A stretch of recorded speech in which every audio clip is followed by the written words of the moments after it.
Buenos días. Feliz sábado.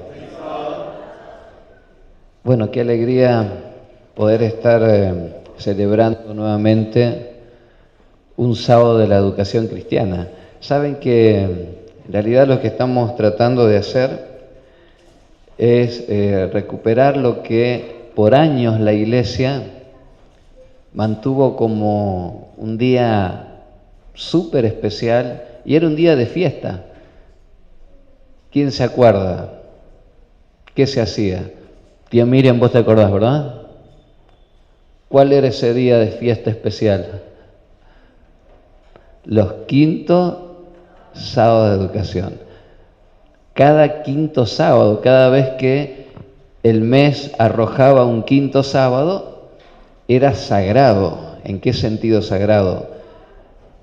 Donde estaba la existencia de una escuela adventista, ni se preguntaba. Ese sábado los púlpitos quedaban reservados y los directivos se organizaban y enviaban maestros, maestras, ellos, y ocupaban los púlpitos y se predicaba acerca de la importancia de la educación cristiana adventista. Es más, recuerdo que en muchas iglesias, por no decirles en todas, ya estaba tomado un voto de junta donde la ofrenda que se juntaba ese sábado iba a parar para el Departamento de Educación, que luego es quien se encarga de velar y ayudar para que ningún niño de nuestra escuela, de nuestra iglesia, se tenga que quedar fuera de nuestra educación porque no alcanza a completar lo que cuesta la cuota. Era muy lindo. Y yo recuerdo que habían personas que esperaban a que llegara ese quinto sábado porque deseaban escuchar algo sobre la educación cristiana adventista y había mucha dadivosidad en esos tiempos. No sé cómo será ahora, no sé si esta iglesia conserva esa costumbre de guardar la ofrenda del quinto sábado, que básicamente son 3, 4 al año, para apoyar la educación de nuestros hijos. ¿Hay algún anciano por acá? Sí, lo tengo atrás. ¿Está esa costumbre acá? ¿Sí? La ofrenda de hoy va al Departamento de Educación. ¡Qué genialidad! Maravillosa. Aparte de todo lo que hacen, esta es una iglesia reconocida porque permanentemente está trabajando para que ese sea el fondo más importante que tenga la iglesia, para que ningún niño se quede afuera. Así que la idea es retomar. Ustedes ni siquiera tienen que preguntar. Cuando vean los ancianos que hay un siguiente quinto sábado, que de paso el siguiente es en octubre, simplemente pongan allí Yaro. Y alguien va a venir del Yaro a predicar. Yo les pregunto a los colegas, recuerden que viene un quinto sábado, y algunos, uy, me olvidé, perdón, ya tengo otro predicador. Es que perdimos algo que era muy hermoso, ¿sí? Yo los invito a seguir atentos, muy de cerca, tengan hijos, no tengan hijos, los tengan ya grandes, sigan de cerca la evolución de la educación cristiana adventista, porque esto lo hacemos entre todos, ¿sí? Para poder contarles un poquito más, yo quiero pedirles que me traigan algo especial que me quiero poner, por favor. Yo le he pedido a alguien que me traiga eso para poder sentirme con más potencia.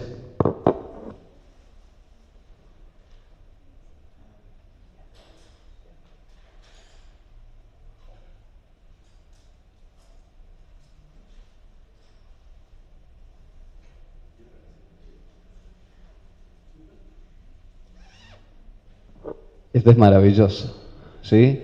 Me siento más cómodo con esta campera que con el traje, porque ya son tantos años pastoreando escuela que esto siento que me queda mejor, ¿sí? Me queda mejor en el sentido de lo que me gusta hacer. José, por favor, vení, acércate a mí. Y quien me ha acercado esto es un papi de la escuela, quien aprecio un montón. Es una familia hermosa, bien representativa de nuestra institución. ¿En qué sentido representativa? Porque yo sé que aman desde lo profundo de sus corazones lo que es la educación adventista. Y aunque él no desconoce las falencias que tiene nuestra institución y que tienen nuestros profesores, empezando con su pastor, estoy seguro que no desconoce nada de eso, de aquellas veces que nos equivocamos y hay que pararse, ponerse de pie y seguir adelante, sin que él desconozca eso. Es una familia que no solamente apoya la educación adventista, sino que se juegan por la educación adventista. Y quería charlar brevemente con José, porque yo lo puedo decir, ustedes dirán, y él lo tiene que decir, no le queda otra. Pero quería que un padre, en breves palabras, nos exprese qué significa la educación adventista para vos, para tu familia, para tus hijos, y si te imaginás Rosario sin el Yaro, sin el Yacap. Así que bueno, contanos, José, con tus palabras, qué significa esto para vos. La verdad, la que tendría que estar acá tendría que ser mi esposa, porque ella fue la que desde un principio fue la que decidió, ¿no? Yo también estaba de acuerdo, pero saben que, bueno, mi hijo tiene 14 años, 16 años, y está en cuarto año, ¿no? Y tengo el más chico que está en quinto, perdón. Imagínense por qué tenía que estar mi esposa acá, ¿no? Porque ella es la que está en todo. Bueno, al principio, cuando mi hijo empezó primer grado, me gustó la idea, pero a la vez veía que le daban muchas cosas, ¿no? Y uno está acostumbrado a una escuelita de campo y demás, y para mí lo estaban quemando la cabeza. Primer grado, tenía que aprender a leer. Yo en la escuela cuando empecé, a los cuarto grado recién me enseñaron a leer. Entonces yo decía, no, acá están quemando la cabeza. Y yo, aparte de lo económico, también luchaba con mi esposa porque yo le decía, no nos alcanza para pagar las cuotas. A veces pagábamos y estábamos ahí a lo justo también con lo demás. Y después era uniforme, después libros. Y no, estuve primer grado, segundo grado, hasta tercer grado. Quería sacarle a toda costa, pero mi esposa era la que siempre estaba ahí firme, ¿no? Hablando. Y bueno, la iglesia, así como Fernando dijo y como el pastor dijo, la iglesia fue un sostén muy importante para nosotros, tanto económico y tanto como familia, ¿no? Porque la verdad que apoyaron mucho. Y la escuela, ni hablar, porque bancaron. Yo le voy a contar algo que no sabía si contarlo o no. Económicamente, nosotros siempre terminamos con deuda. Todos los años terminábamos con deuda y yo le decía a mi esposa, ya me da vergüenza llevar a mi hijo ahí porque no podemos pagar. Y tanto hermanos de iglesia, tanto hermanos que trabajan ahí en la institución El Yaro, fueron realmente enviados por Dios.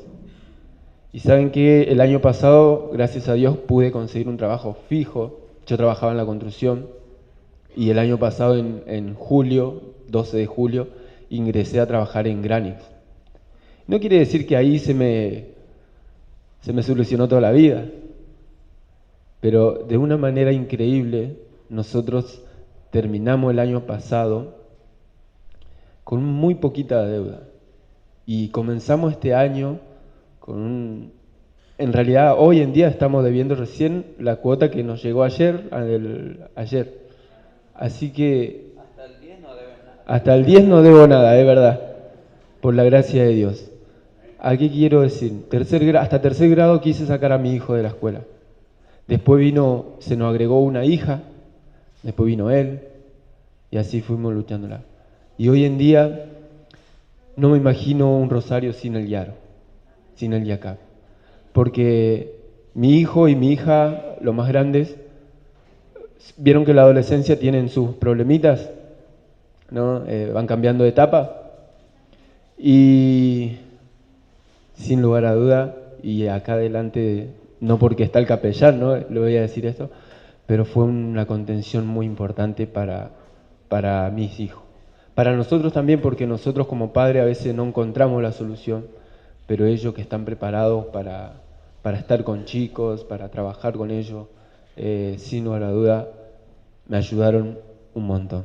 Hoy en día, mis hijos, una está en la villa estudiando, por la gracia de Dios también, y por la gracia de él, director también, el que estuvo anterior, ¿cómo es? Me olvidó el Marcelo, gracias a él también ella está estudiando allí, y bueno, y tenemos una persona maravillosa, enviada por Dios también, así como fue Fabricio, así como fueron los otros directores, todo guiado por Dios. Así que agradecer a Dios por la institución, por el Yaro, porque la verdad que es una familia más. Para ellos es una segunda casa, porque no encuentro la contención y al ver tantas noticias malas de otras escuelas y todo demás, a veces no encontramos...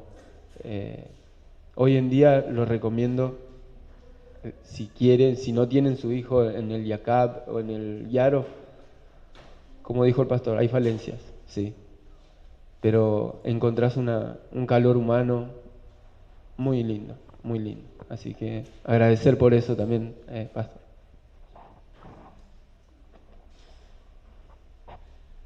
Bueno, gracias, José. José no ha venido solo, ha venido con Santi. Santi, por favor, vení.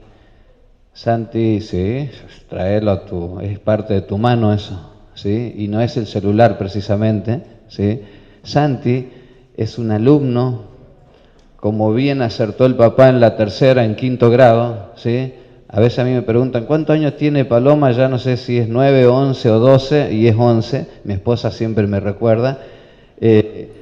Tuve el privilegio de bautizarlo a Santi, ¿sí? El año pasado, ¿no? Así somos los varones. El año pasado fue, ¿no? ¿El año pasado, Santi? Sí, el año pasado. Estaba en cuarto grado. Así que, y Santi es un niño que ama la iglesia, el club de conquistadores, la escuela, y le encanta la música. Y él ha traído y ha preparado una parte especial y lo he invitado a que cante. Así que, Santi, por favor, que puedas deleitar especialmente el Señor, que se goza cuando lo alabamos. Le acercamos esto si querés. De paso me siento al lado de él.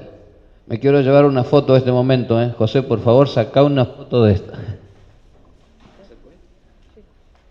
Un poquito. Empiezo.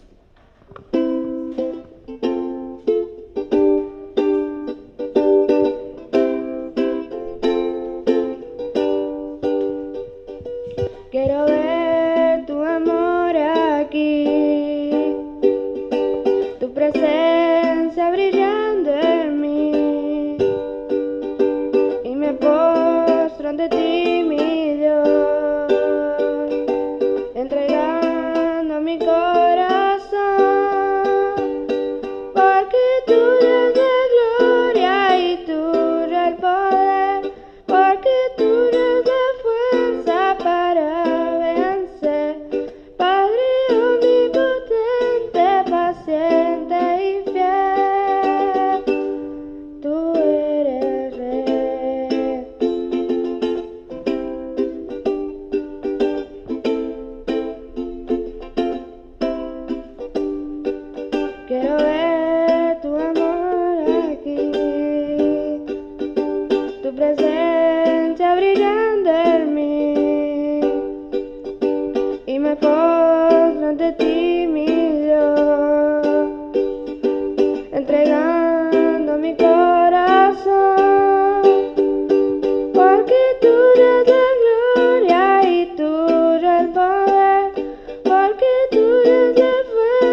qué lindo. Gracias José por haber aceptado la invitación. Bien contaba José que en varias oportunidades se le pasó por la mente sacar a sus hijos, porque por supuesto a nadie le gusta, ¿verdad?, deber dinero y de tener que pedir y quiero seguir. Yo lo he visto, José, antes de que comenzara a trabajar en Granix, lo que eran las manos de ese hombre. Su esposa me contaba 12, 14 horas, las que sea, trabajando en la construcción con frío, con calor, y cuando él entendió de qué se trataba, entendió que cada ladrillo que pegara, cada bolsa de cemento que mezclara, tenía que ver con la construcción de algo mucho más que una casa, sino la construcción del futuro, el presente de sus propios hijos. Y de estar pensando en querer sacar a sus hijos de la escuela porque no se llegaba económicamente, Dios le mostró que Él va mucho más allá de lo que nosotros creemos, y esa hija del corazón que Él nombra, que ella no se imaginaba. Yo hablaba con Maggie el año pasado, a principio de año, ¿y qué vas a hacer cuando termines quinto año? Y Maggie me miraba y no sabía exactamente qué, pero sí sabía en el corazón lo que quería, pero era algo inalcanzable. Sí costaba pagar la cuota en el diario, lo que sería pagar una cuota en la UAP, ¿verdad? Sin embargo, desde la institución siempre le animamos: soñá, soñá y soñá con lo que querés y luchá por lo que querés. Y hoy Maggie es una estudiante de la Universidad Adventista. Se fueron resolviendo las cosas de manera maravillosa. Lo último que se resolvió fue su internado. No había dinero para pagar el internado y justo en ese momento una señora ofrecía que tenía lugar en su casa para hospedar a una alumna. Imagínense de la cantidad de alumnos de chicas que se ofrecieron. ¿Quién fue a parar a ese lugar? Maggie. Maggie vive en la casa de una señora que dijo: yo quiero hospedar a una alumna. De hecho, no solamente la hospeda, Maggie se alimenta allí en esa casa y va a estudiar. Dios arregla. En realidad, normalmente el problema no es el dinero, el problema es si somos capaces de creer en que las cosas que son la voluntad de Dios van a suceder más allá de nuestras posibilidades. Por eso, en este tiempo que ya no me queda, ¿sí? Iba a decir en este tiempo que me queda, pero miro aquel reloj y ya no me queda, quisiera compartir con ustedes algunas ideas de dónde salió todo esto. ¿Se han puesto a pensar por qué no todas las iglesias cristianas tienen escuelas cristianas? De hecho, son muy poquitas las iglesias que valoran tener una escuela. Hay una iglesia muy poderosa económicamente, ¿sí?, que vino desde Brasil y tiene una palomita en la puerta, que en realidad más que una iglesia es un movimiento de producir dinero, y no tienen escuelas. Y si ellos quisieran, tienen el dinero suficiente para incluso comprar una escuela y solamente cambiarle el cartel. Pero no tienen escuelas. Son muy pocas las iglesias cristianas que entendieron que una iglesia es muy difícil que funcione si solamente intentamos hacer algo por nuestros niños, básicamente 2 horas, un sábado, que para el niño se reduce a 40, 50 minutos en la escuela sabática, porque el resto tiene que ver más con los adultos, y 1 hora o 2 horas del Club de Conquistadores los domingos o los sábados. Pero ¿qué pasaría el resto de la semana? De paso, ¿han logrado imaginarse, si ustedes tuvieran que cerrar los ojos un momento, cómo sería el mundo sin educación? Pensá por un instante, no tengo tiempo de preguntarte, pero imagínatelo para vos. ¿Cómo sería el mundo sin educación? no lo pienses que sería un mundo sin escuela, ¿sí? ¿Qué sería un mundo sin educación? Porque la escuela es solamente un breve espacio. Si te pones a pensar, un ser humano que va a vivir 80, 90 años, la escuela, hablando de lo que es el nivel inicial, primaria, nivel medio, apenas abarca unos 12, 14 años de esos 90 años, 80 años que haya vivido la persona. Es decir, la escuela no lo es todo. Por eso no debiéramos confundir escuela como un real sinónimo de la educación. Y cuando los papis confunden y creen que la escuela educa, es cuando ellos dejan de hacer la tarea que Dios encomendó desde el principio, que la educación en realidad es la que los hijos reciben en el hogar y la formación es la que es donde se une la escuela a partir de los 4 años en esa formación de los hijos con una base que ya se construyó en el hogar. Elena de White, y hoy curiosamente ya lo dicen absolutamente todos, psicólogos, sociólogos, que en los primeros años de la vida, y me llama la atención que muchos de ellos hablan en los primeros 7 años de la vida, muy parecido a lo que dijo Elena de White, ya se conoce que allí se forma la base de lo que luego va a ser, donde va a construir el niño todo lo que venga, la base del carácter. Entonces, el niño cuando ingresa a una escuela, Elena de White habla de 6 años, ya viene con el 80% de su base formada. La escuela se suma, de hecho estoy hablando de una escuela cristiana adventista. Tengan en cuenta que nosotros recibimos chicos a veces en primer grado, en segundo, en tercer año del secundario. Hemos recibido incluso este año 5 alumnos en quinto año del secundario. Es decir, ya no tenemos absolutamente nada que ver con lo que sucedió en esos primeros 6 años. Aunque este quinto año que está terminando, la gran mayoría vienen juntos desde la salita de 4. ¿Saben? En los inicios, la iglesia adventista prácticamente no pensaba en la educación, ¿sí? Después de 1844, el gran chasco y ese poquito grupo de hermanos que quedan, que no abandonan la fe porque Jesús no había venido y porque las profecías enseñadas por Guillermo Miller de Daniel 8:14 habían sido un fiasco para ellos porque Jesús no vino. Y ese grupo reducido que queda estudiando la Biblia porque creían que la Biblia no fallaba, que Dios no se podría haber equivocado, estaba entre ellos una adolescente llamada Elena de White.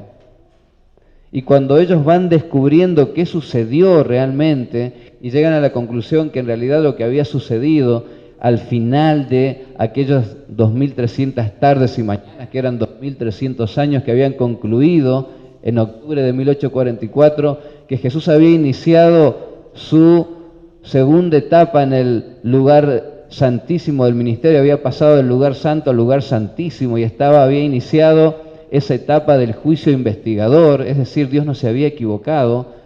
Guillermo Miller entendió que el santuario sería purificado con la segunda venida de Cristo.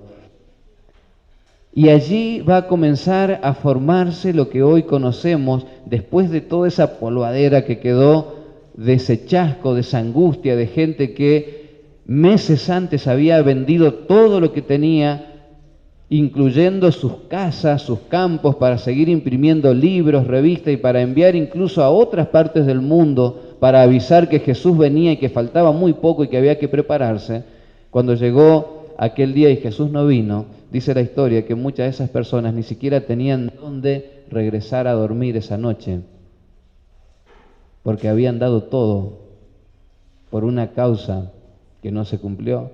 De hecho, muchos se quitaron la vida después de haber esperado más de 24 horas, porque estaban desesperados. Es que ese es el problema cuando hay una mala interpretación de las Escrituras y comenzamos a vivir para una causa que no es una causa, sino es una ilusión que alguien creó, un engaño, una mentira. Y cuando eso no sucede, vienen chascos muy grandes. Cuando alguien arma castillos de arena en su mente y cree que allí está lo mejor y un día se te hace pedazo eso, la gente queda muy mal. Y eso había sucedido en octubre de 1844.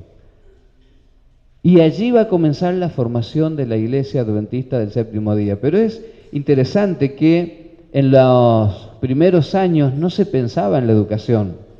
De hecho, en 1848, uno de los primeros encargos que recibe tanto Elena como Jaime Huay, un matrimonio que comenzó muy joven, era encargarse de las publicaciones, la formación de lo que hoy conocemos como nuestras casas editoras, para poder seguir imprimiendo las revistas, pero esta vez con el mensaje adecuado. Luego, en 1863, la Iglesia Adventista se va a formar como organización, como lo exigía el Estado. En 1863 la Iglesia Adventista se forma como organización y aparece como organización con el permiso del Estado para funcionar, y todavía ni siquiera se pensaba en la educación. De hecho, cuando alguien decía yo quiero ser pastor, ni siquiera existía una formación para pastores dentro de la Iglesia Adventista. Iban a Jaime White, ¿sí?, uno de los grandes escritores que tenía en ese momento la Iglesia, quien sería presidente también de la Iglesia Adventista, sería el director de la casa editora, y le decían yo quiero ser pastor. ¿Saben qué hacía Jaime? Les daba una Biblia y un par de libros y les decía, bueno, andá y probá, y él les decía esto, si te va mal, por favor devolveme la Biblia y los libros, así le doy a otro. No había una formación. Y estamos hablando ya de 1863. Vamos a llegar a 1866 y todavía la Iglesia no tenía ninguna resolución, ni siquiera pensaba en un sistema educativo. En 1866 Elena va a recibir la visión de lo que hoy conocemos como la Reforma Pro Salud, ¿sí? Dios entrega una visión a Elena de White diciéndole que el pueblo adventista tenía que tener una luz especial acerca del cuidado de la salud, y aunque ya se venía hablando en la época de Elena de White, algunos hablaban ya de los remedios naturales, Elena de White va a ser quien va a tomar todas las ideas que habían en ese momento y luego va a reflejar una idea clara dirigida por Dios de lo que sería el cuidado de la salud. En esa época, allá a mediados del siglo XVIII, el promedio de vida de una persona, ¿saben cuál era? 40, 50 años y morían. Claro, ¿cuáles eran las creencias comunes de aquella época? Por ejemplo, que si el aire entraba a una casa les hacía mal y se enfermaban. Por eso ustedes van a notar que las casas de esa época apenas tenían una ventana y muy chiquita. También se creía que la entrada del sol a la casa era dañina, se creía que comer frutas era dañino, se creía que tomar agua, demasiado agua, era dañino, y la gente se la pasaba encerrada. También se creía que bañarse era dañino para la salud, por eso la gente se bañaba como mucho una vez a la semana, por eso los perfumes en Francia eran todo un éxito. Todas las creencias que habían sobre la salud eran mortales para la salud. ¿Cuánto duraba una carrera de medicina en la época donde le tocó actuar Elena de White? Apenas 6 meses, ¿sí? A mí me está llevando 7 meses hacer una diplomatura en educación sexual en el siglo XXI.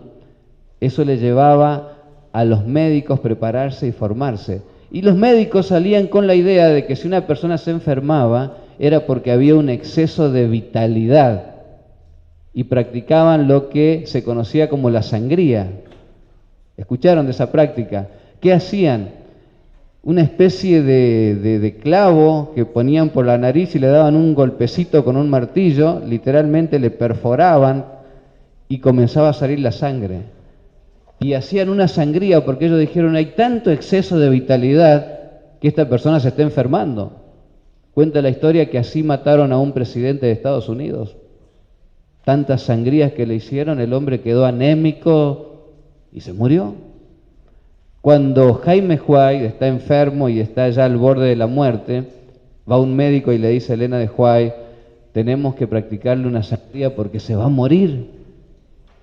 Y el hombre venía con sus elementos, que normalmente eran elementos que se pedían prestado a un barbero, ni siquiera habían elementos específicos. Dios le pone en la mente a Elena de Huay, no permitas que le hagan eso a tu esposo, no lo permitas. Y ella se opone y el médico se va enojado y le dice, tu esposo se va a morir. Y es allí, en 1863, cuando Dios en visión le presenta a Elena de Huay el mensaje de salud. Y allí conocemos lo que hoy lo decimos casi de memoria, los 8 remedios naturales. Es allí cuando las casas comienzan a dejar entrar el sol, los virus comienzan a morir, cuando la gente entiende que había que bañarse, que había que tomar agua, que había que comer saludable, que la carne ya no tenía que ocupar la base de la pirámide, sino cada vez más arriba, menos, y ir a los granos, ir a las verduras, a las hortalizas. Aparece el tema del ejercicio físico como algo prioritario, y es increíble lo que Dios hizo con ese mensaje de salud a través del pueblo adventista en todo el mundo. Pero todavía no se hablaba de educación. Nadie, absolutamente nadie, se planteaba el tema de la educación formal, hasta que en 1872 Elena de Huay recibiría la primera visión sobre la educación y escribiría el primer concepto sobre la educación allí en el año 1872, y recién en 1903 se publicaría el primer libro que se llama La Educación, que si alguien todavía no tiene claro exactamente qué es la educación, hay que leer este libro, ¿sí? Hay que leer este libro. Y ahora sí, tengo 3, 4 diapositivas para compartir con ustedes del pensamiento de Elena de Huay. Sí, tengo yo acá el pasador, habrá quedado en el otro uniforme. A ver, acá está. Por favor, miren. En primer lugar, si tuviéramos que contestar, ¿qué es la educación? Me encanta Proverbios 22, instruye al niño en su camino y aun cuando fuere viejo no se apartará de él. La educación es instruir. Instruir no es depositar ideas en la mente de otro. Esa es la educación tradicional, esa es la educación que le interesa a los gobiernos, que simplemente en la mente de los niños se introduzcan ideas para que ellos luego puedan actuar en consecuencia de esas ideas que se introducen a través del sistema educativo. De hecho, Elena de Huay habló que dijo que a lo largo de toda la historia, Satanás ha usado los sistemas educativos para pervertir a la humanidad. Porque claro, cuando la educación es que un docente se pare delante de un alumno y le diga, esto es así, así, así, y la vida comenzó así, así, somos producto de la evolución, o somos la evolución del mono que finalmente dio lugar al ser humano, y hoy se les dice, hoy no se habla más de hombres o mujeres, hoy se trata de que cada uno vaya descubriendo con el tiempo qué se percibe, con qué género se siente mejor. Bueno, eso es depositar ideas en la mente de una persona para que luego actúe en consecuencia. Esa es una mala educación. Por eso es tan difícil en el mundo de la docencia lograr que se entienda el concepto de una educación no como un depósito de ideas en la mente del otro, sino como una instrucción, un acompañamiento. Un instructor lo que hace es acompañar a la persona para que logre sus objetivos. Si contratás un personal trainer y él no te obliga a decir, bueno, acá vas a hacer solamente esto. Él evalúa a la persona y junto con esa persona van logrando objetivos hasta que esa persona sigue corriendo solita y nunca más necesita de un entrenador personal, porque finalmente entendió de qué se trata esa meta, ¿sí? Entonces, la Biblia define la educación como una instrucción, un acompañamiento, y hace hincapié en el niño, porque es el niño que está formando su carácter. Y una vez que se formó el carácter, una vez que ustedes hicieron la plataforma de esta iglesia, podrán modificar un poco el techo, podrán modificar las luces, pero no te podés meter con las bases porque las bases ya están. Por eso es tan importante. ¿Qué escribió Elena de White? Bueno, en esta declaración ella dijo que la verdadera educación significa más que la prosecución de un determinado curso de estudio. Es mucho más que el profesor presente, este es mi plan de estudio para este año, unidad 1, unidad 2, unidad 3, esto es lo que voy a dar en cada unidad, y de acá no me muevo, no me toque ni una coma, ni una tilde, porque me pierdo, me he automatizado en esto. Dice ella que es mucho más que eso. Dice que significa más que una preparación para la vida actual. Es mucho más que prepararse para esta vida actual. Miren, la educación normal sin Cristo ni siquiera lo piensa de esta manera, porque si pensáramos como la educación para preparar a los chicos para la vida actual, los prepararíamos para que sean competentes, para que sepan pensar. ¿Cómo es posible que encontremos a una señora de 34 años que se está haciendo famosa por todos los canales de televisión en Argentina diciendo, a mí no me gusta trabajar y me pagan me pagan todavía, yo estoy en mi casa y vos sos el tonto que trabajás y yo la paso bien? Pero cuando le dijeron, pero no producís nada para el perro, yo tengo el secundario completo, dijo ella. Es que lo que tenemos que entender es que a ningún gobierno le interesa que las personas piensen. La educación no está preparada para hacerte pensar, la educación está preparada para robotizarte, y cuando estas grandes corporaciones necesiten que las masas se levanten a luchar por algo que de manera consciente y pensante nadie lucharía, como fue, por ejemplo, votar la ley del aborto, pero te fueron preparando durante décadas. Nada se hace por casualidad. Y el sistema educativo es un lugar ideal para preparar a las personas con mucha anticipación para que hagan lo que estas personas que creen que tienen la rienda de este mundo tienen que hacer. Por lo tanto, si la educación solamente piensa en el aquí y en el ahora, está equivocada. Dice que abarca, ¿qué cosa? Todo el ser. No son 2 años de nivel inicial, 7 de primaria y 5 de secundaria, y si tenés, dicen algunos, la suerte, obtenés un título universitario. La educación es mucho más que eso, abarca todo el ser. ¿Y cuántos años? ¿Cuántos años?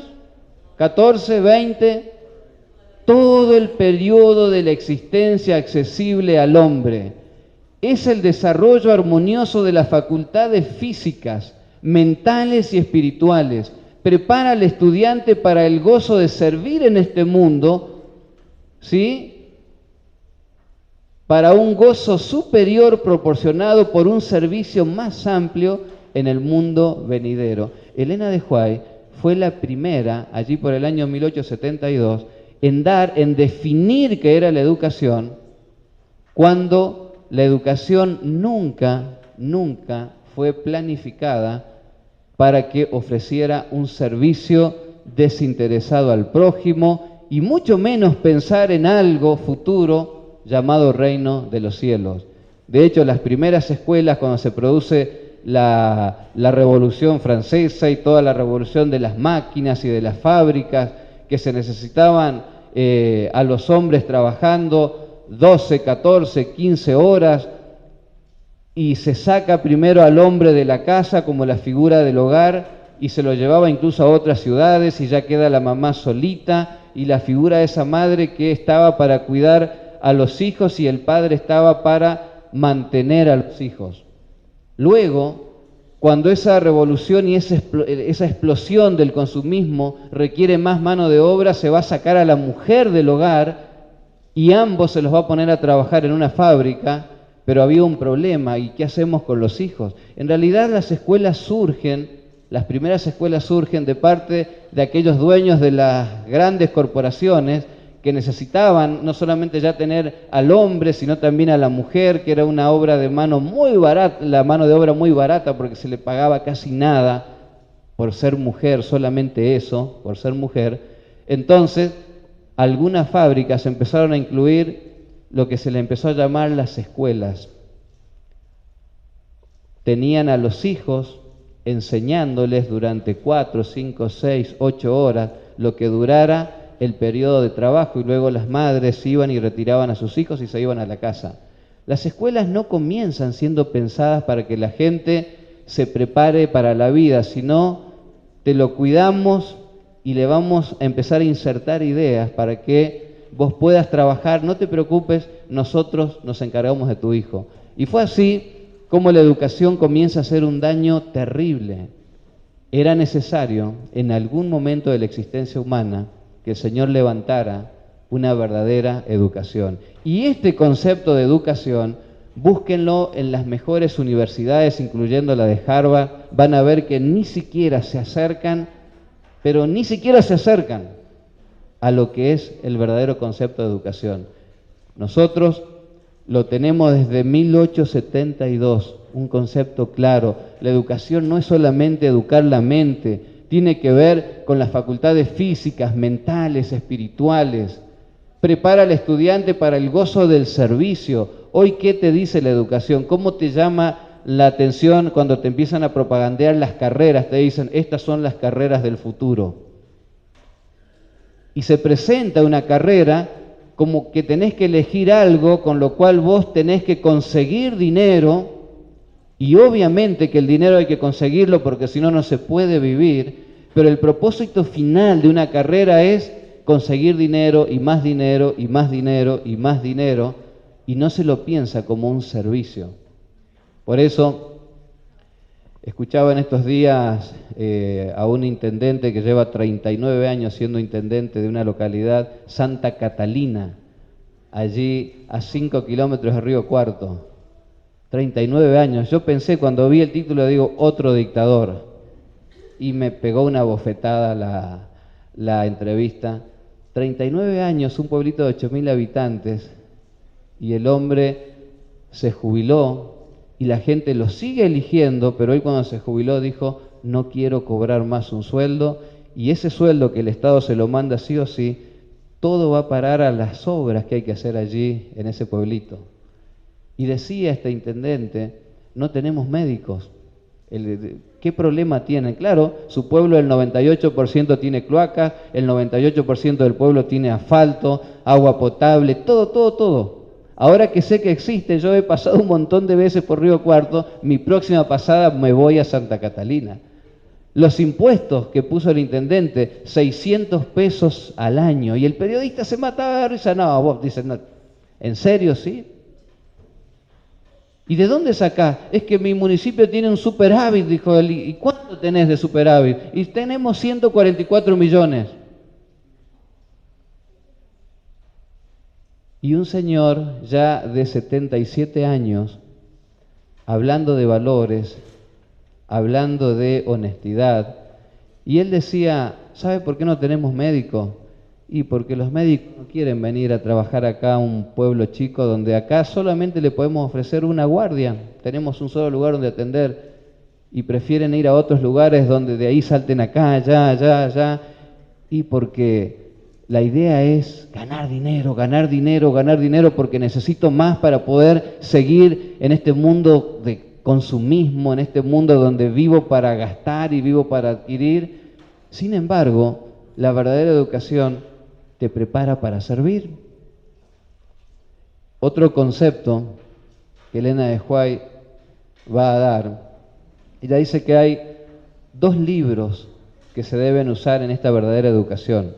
Un libro es la Biblia y el otro libro es la naturaleza.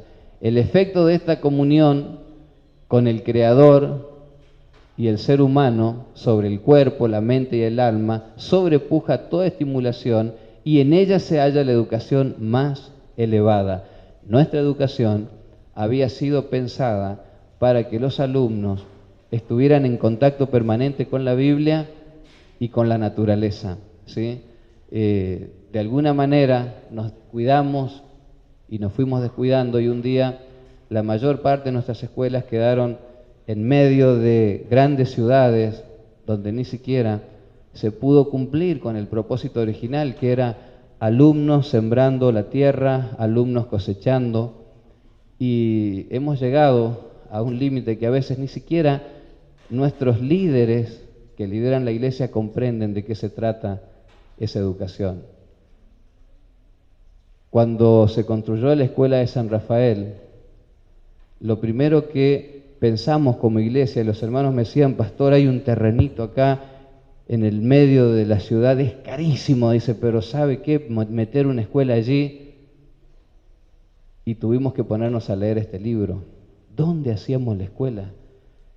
Y cuando la hermandad entendió que la escuela no se trata de ponerla en el lugar estratégico para llenarse de alumnos, sino que hay que ponerla en el lugar estratégico donde Dios pueda llenar a los alumnos, y nos fuimos alejando, terminamos a unos 10 kilómetros de la ciudad, y allí encontramos un lugar perfecto, casi 1 hectárea, y lo primero que diseñamos, porque no había dinero todavía para comprar los materiales, le dije, hermanos, ya tenemos la tierra. Había una viña plantada, hubo que sacarla, quedaron los surcos de la viña, hubo que emparejar todo, quemar, emparejar, y lo primero que se hizo allí en ese terreno fue el lugar de cultivo, una huerta lo suficientemente grande como para que varias familias pudieran alimentarse si era necesario. Lastimosamente esa escuela no está progresando y tiene serios riesgos de incluso de que se cierre, porque no estamos entendiendo de qué se trata. Hemos perdido el rumbo de qué se trata la educación cristiana adventista. Había que combinar la Biblia con el creador de la naturaleza, investigando a través de la ciencia todo lo que tiene la naturaleza para ofrecernos. Los alumnos serían fuertes, no solamente en lo intelectual, sino en lo físico. Cada tanto el huertero, porque se contrató una profesora que enseña huerta y se contrató a la persona que hace la limpieza, en realidad limpia el edificio rapidito y ya está con la pala lanchada y esperando que llegue el agua y ya está sembrando. Cuando me manda foto con esos niños con una calabaza, con una canasta de tomate, la época de la selga, se me estremece el corazón y me da ganas de salir corriendo y decir, si pudiera volver a mis hijos a los 4 años para anotarlo. Pero es una escuela que no avanza porque nadie se animó a abrir el 1er grado.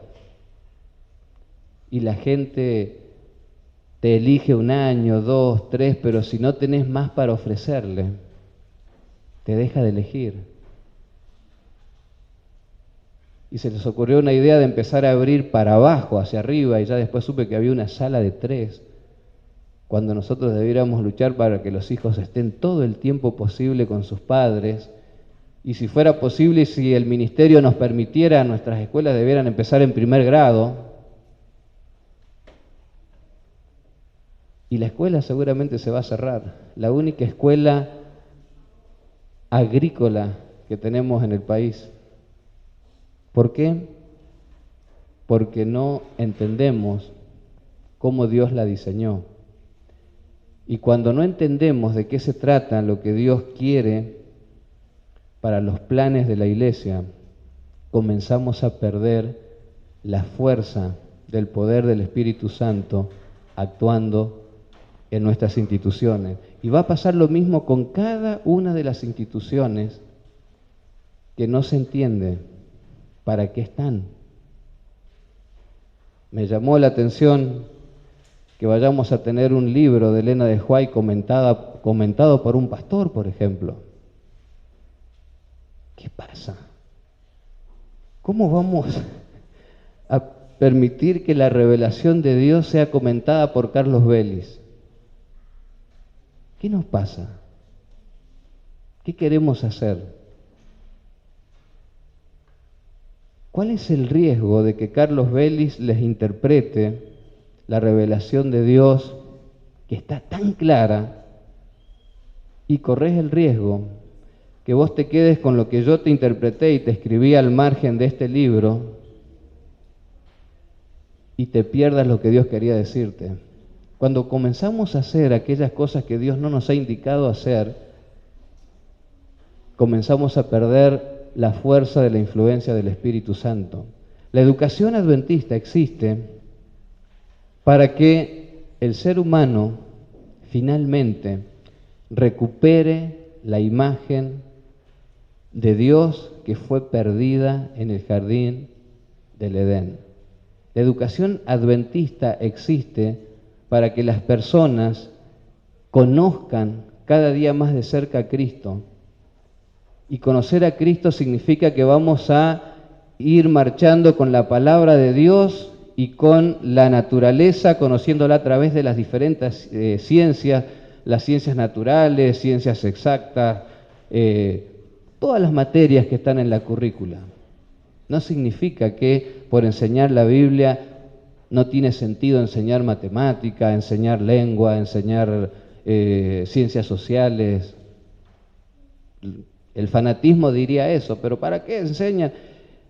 Es que hay que aprender ambas cosas, porque en la Biblia está llena de matemática, de ciencias sociales, ciencias naturales. La Biblia es un libro único y los chicos tienen que ser competentes para este mundo que cada vez exige mayor preparación. Entonces, si tuviéramos que resumir, tenemos al ser humano acá y tenemos la educación acá. ¿Fue creado a imagen de Dios? Claro que sí. Se perdió la imagen de Dios en el jardín del Edén. Entonces la educación es la obra divina de recuperar la imagen de Dios en el ser humano. Desde el día que la educación pública decidió que en las escuelas nunca más se podría abrir una Biblia, ni mucho menos hacer una oración, no quedó esperanza alguna que una educación común y normal, no importa si es privada o gratuita, cumpla con esto. Una educación que no considera a Dios en su currículum, permítanme decirles que prácticamente no sirve para nada. ¿Quiénes son los mayores corruptos de la historia en nuestro país? Son gente que tiene muchos títulos colgados en sus oficinas, doctores en economía, posgrados en las universidades más importantes del mundo. Y hoy ni siquiera sabemos quién va a ser el siguiente ministro de Economía, porque ya capaz que el que está ahora ya tiene planes de irse. Si no nos alcanza eso para entender que la educación es mucho más que adquirir títulos, nunca vamos a entender de qué se trata esto, ¿sí? Entonces, cuando se pierde esa imagen por el pecado, la educación aparece como una recuperadora de la imagen de Dios en el ser humano, ¿sí? Aparece como una posibilidad de salvación para las personas. Obviamente, la educación es el proceso de recuperar esa imagen divina a través del servicio abnegado y a través de esa formación noble del carácter que finalmente nos dará la oportunidad de ser ciudadanos del reino de los cielos. Y dijo Elena de White, semejante educación provee algo más que disciplina mental, provee algo más que una preparación física, fortalece el carácter de modo que no se sacrifique en la verdad y la justicia, que no se sacrifique en la verdad y la justicia al deseo egoísta o a la ambición mundanal. Fortalece la mente contra el mal. En vez de que una pasión dominante llegue a ser un poder destructor, se amoldan cada motivo, deseo a los grandes principios de la justicia, dijo Elena de Huay, hablando de la educación. Es decir, si en las escuelas deben enseñarle a los alumnos que el mal es mal y que lo bueno es bueno. Si la escuela es la que le enseña al alumno y le pone en duda su propia existencia, diciéndole, no se sabe si sos hombre o si sos mujer, tendrás que descubrirlo, y en esa mentira de tendrás que descubrirlo, te vamos a insertar en la mente más de 100 posibilidades de una vida sexual y te vamos a meter de todo un poco. Es obvio que cuando llegue un momento de decidir, esa mente está preparada para elegir por lo perverso. La verdadera educación se concentra en que las personas no pueden vivir dominadas por sus pasiones, y cuando alguien dice, sí, pero siento una inclinación para este lado, sí, te creo, es que es una pasión que está batallando dentro de vos, pero si permitís que te domine esa pasión, vas a terminar siendo una persona que va a vivir para sus pasiones. Si hoy tu pasión es esta, mañana ¿cuál va a ser tu pasión? Necesito esto y como no tengo el dinero voy a ir a robar para conseguirlo. Cuando tu pasión sean las drogas, sean el alcohol, cuando tu pasión sea el deseo de, no sé, violar a una chica porque has metido tantas cosas en la mente, vamos a vivir dominados por las pasiones. Por eso el mundo está tan perverso. En cambio, la educación, lo que tiene que enseñar la verdadera educación es que no podemos vivir una vida dominada por las pasiones, por esos deseos destructores, sino que tenemos que llevar al alumno a que entienda que hay un código de vida, que hay una regla de vida, y esa regla está expresada en la palabra de Dios, y que hay un Dios que se ha propuesto, no que sea menos feliz porque me dice esto no, esto no, esto no. Hay un Dios que me dice esto te sirve, esto te sirve, esto te sirve, pero esto te destruye.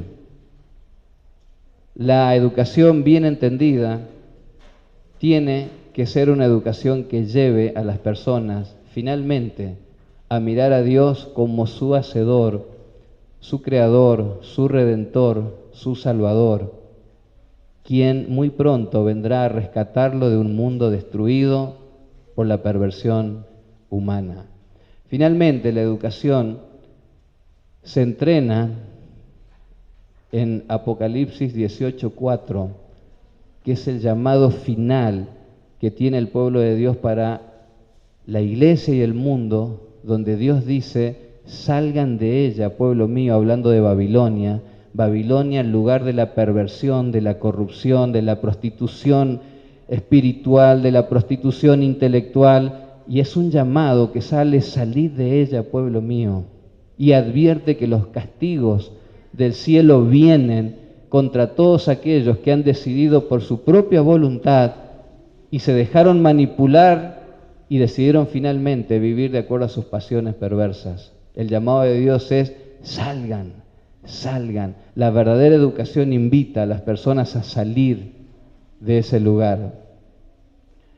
Y esta es la última imagen que quiero mostrarles, y me encanta.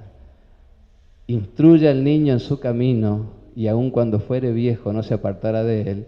Y es una madre que a través de las hojas de la Biblia va creando un camino para que su pequeña hija pueda pasar los abismos de esta vida, no en base a lo que la niña cree, que siente o desea, sino en base a lo que Dios ha pedido que hagamos y las formas en que Dios ha pedido que vivamos.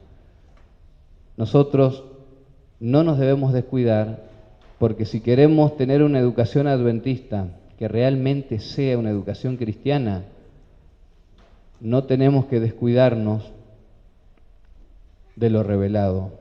Y tenemos que revisar las prácticas que estamos llevando adelante en el aula, en nuestro sistema, y tenemos que cuidarnos de que por querer modernizarnos y querer ponernos a la par de otros sistemas que supuestamente ofrecen algo mejor, empecemos a perder las bases, y cuando se pierden las bases, habremos perdido absolutamente todo. Por eso es importante que iglesia, padres, junto con quienes dirigen las escuelas, se unan charlen, conversen, visiten las escuelas, pregunten. Ustedes tienen todo el derecho de ir y sentarse con un directivo, con una maestra, de conversar, preguntarle cómo te está yendo, cómo enseñás, vengo a orar por vos, o preguntarle a un directivo cuáles son las claves para este año, a qué apuntan, qué quieren lograr. Es la única manera de que como pueblo no nos descuidemos y no empecemos a hacer cosas que Dios no aprueba. Esta imagen, déjala ahí nomás, la imagen de la niña caminando sobre las enseñanzas de la Biblia, es lo que realmente debe hacer una educación cristiana adventista. Y finalmente, esta canción con la cual quiero terminar, la educación adventista tiene que enseñarles a sus alumnos a que la vida se vive un día a la vez, a que en la adolescencia no te podés tomar de un solo trago la vida, iniciándote sexualmente, teniendo tu primer hijo, casándote sin ni siquiera saber con qué te vas a mantener. La educación tiene que enseñar a las personas a vivir cada etapa de la vida, sacándole el máximo provecho para que Dios pueda hacer de nosotros personas realmente útiles, ¿sí? Y a enseñar a vivir sin ansiedades, sino con las justas y necesarias productas de un mundo de pecado, es lo que realmente Dios quiere, ¿sí? Enseñar a que nuestros hijos vivan un día a la vez y no estén con 11 años preguntándole a los padres cómo va a ser la fiesta de 15, y los padres enganchándose en esa locura que comienzan a pagar 4 años antes una fiesta que no tiene, que ni siquiera saben si van a llegar con vida para esa época. Es una locura. Que nuestros hijos comiencen en primer año reclamándonos el viaje de 5º año, cuando ni siquiera todavía han sacado las materias previas que ya van quedando para atrás. Es una locura que los padres nos enganchemos y creemos hijos ansiosos, hijos preocupados. ¿Saben en qué año se están firmando los contratos para la cena de egresado en los colegios? Fin de 3er año. Las empresas están yendo por nuestros hijos en 2º año, en 3er año, endeudando a los padres en sumas tremendas en un país que no se sabe a dónde va a ir a parar. Y a veces no sé qué pensar, si son los hijos los que están educando a los padres, porque los padres han perdido la brújula y los padres dicen, sí, pero es que los chicos querían eso. Pero ¿cómo? Ese chico Dios le regaló un adulto. ¿Dónde estuvo ese adulto cuando el chico quería? ¿Y por qué quería eso? ¿No te preguntaste? Sí, no, porque tu hijo no te educa.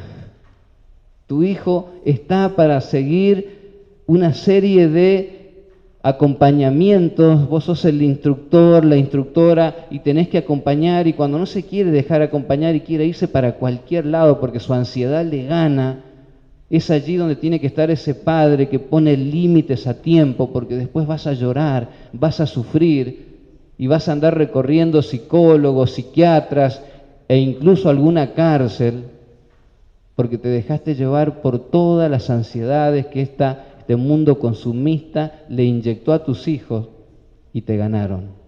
Un día a la vez. Después de esta canción quiero cerrar con una oración. Escuchala, por favor, nos va a ayudar en todos los aspectos de nuestra vida. Me encuentro, Señor, ayúdame a ver, yo quiero saber lo que debo hacer. Muestra el camino que debo seguir.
entre los hombres. Tú sabes, mi Dios, que hoy está peor, es mucho el dolor, hay mucho egoísmo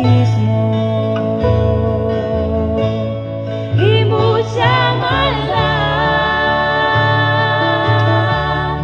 Señor, por mi bien, yo quiero vivir un día a la vez, un día a la vez. Mi Cristo es lo que pido de ti. Dame la fuerza para vivir un día a la vez. El ayer ya pasó, mi Cristo, y mañana quizás no vendrá. Ayúdame hoy, yo quiero vivir un día a la vez.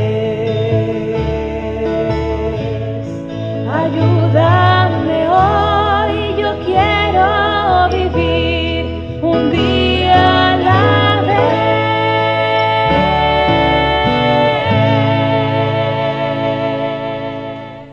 En última instancia, la educación es una obra divina en nosotros como seres humanos que consiste en que Dios trabaje en nosotros recuperando su imagen, puliéndola, esculpiéndola a través de la oferta de su salvación, intentando, si se lo permitimos, que se pueda desarrollar un carácter puro, santo, para que nuestro salón de clase final sea el reino de los cielos, donde según la misma autora dice que allí seguiremos aprendiendo por la eternidad. Los invito a orar. Señor, gracias. Gracias porque necesitamos desesperadamente volver a algunas de las sendas antiguas,